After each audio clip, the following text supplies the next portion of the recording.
everybody, it's Stefan here on GenderqueerChat's. This week we are in class. I think it's probably, I don't know, I've been thinking a lot about, the different isms and whatever, and like all of the different identities that people can be discriminated against and stuff like that for, and I really think that class is probably the biggest one, because, I mean, you can be any race, you can be, any color, you can be any gender, whatever. Like, if you have money, then it doesn't matter. If you don't have money, then it does matter a lot, and your choices are very limited, and your options and your opportunities are very small compared to people who do have money and who do have status, stuff like that. So,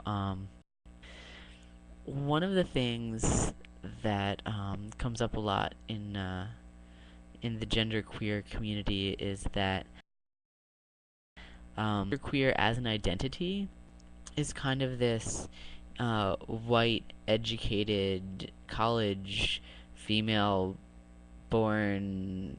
bodied person, middle class thing. It's like a very it's an identity that well, yeah, so it's kind of like stereotyped like that. And on some level, it's not true, because there definitely are people of color and, you know, people who were assigned male at birth and such like that, who do identify as genderqueer. But really, when you look at it, the vast majority of people, I mean, even looking at this channel, are, saying that certain categorization of a genderqueer person. And I think part of that is that being genderqueer is kind of like something that hasn't come up yet in like in terms of like rights and stuff. Like I mean, race has been dealt with.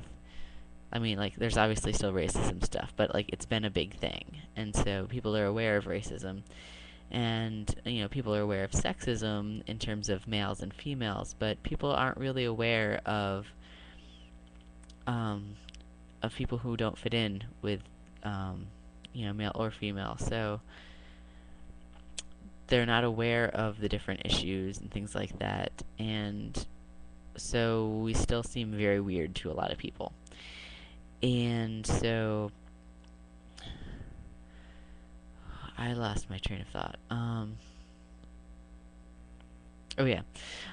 So in order to like live in the world being, obviously genderqueer, you have to have like some sort of other privileges in order to make that work. So if you are, poor and a person of color and, other sort of minority statuses, it's harder to be out as genderqueer because you don't have any of those other things on your side.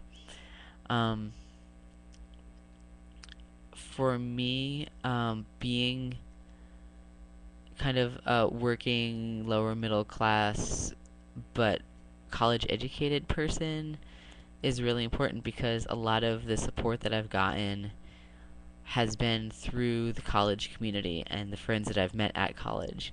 And I kind of keep myself in this little queer bubble, which keeps me safe. All of my friends are pretty much queer. All of the people I work with are really queer friendly. I like make it a point to, work and be around places that I know that I will have a better chance of feeling comfortable in. I, am very aware of my surroundings all the time. I'm, constantly taking note of which bathrooms are okay and which aren't, and what the situation is with that. And so I think that, um, my class status definitely does have a bearing on my transition, even though, um, it's not easy for me to pay for things out of pocket, like my surgery and when I was on hormones and stuff like that. I mean, it definitely hasn't been easy, and I definitely had to wait, for me to get that taken care of. I at least had access to student loans.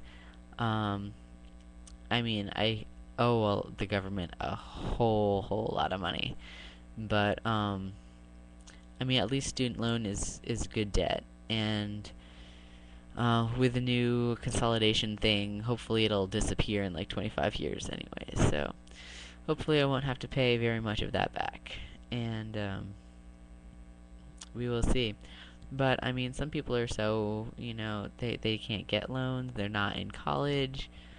Um, they don't have access to the same resources,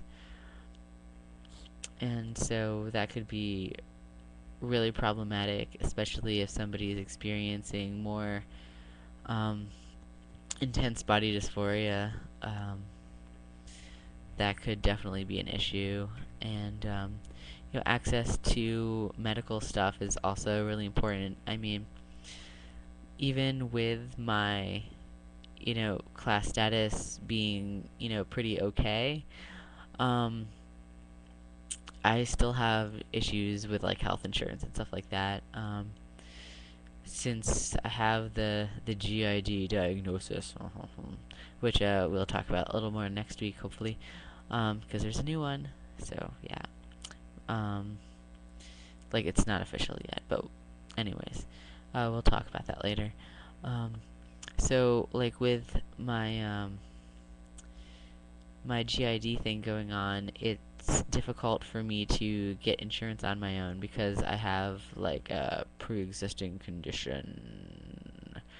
Yeah, so basically like I'm on public assistance, and so I get, my health insurance through the state, and I'm on food stamps and stuff like that, and I'm like, working two jobs.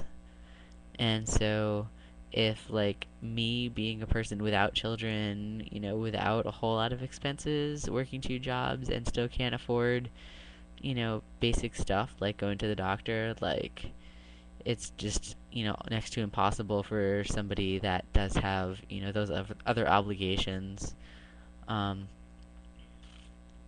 and so, I mean, part of it is, you know, the healthcare system needs to be reformed. Part of it is that minimum wage is not a living wage, and yeah, there's like a lot of things. But either way, it's definitely easier to be genderqueer when you don't have to worry about money, because you can definitely compensate for any troubles that you have gender wise with getting what you want in the end. So um, yeah, I don't know what else to talk about. JT did a really good job of like kind of outlining what the exact problems are, and I guess I was kind of more theoretical in terms of like patterns of inequality or whatever. But hopefully it was an okay ramble. All right. So yeah, class very very very important. So I guess that is all for now, and I will talk to you guys next week.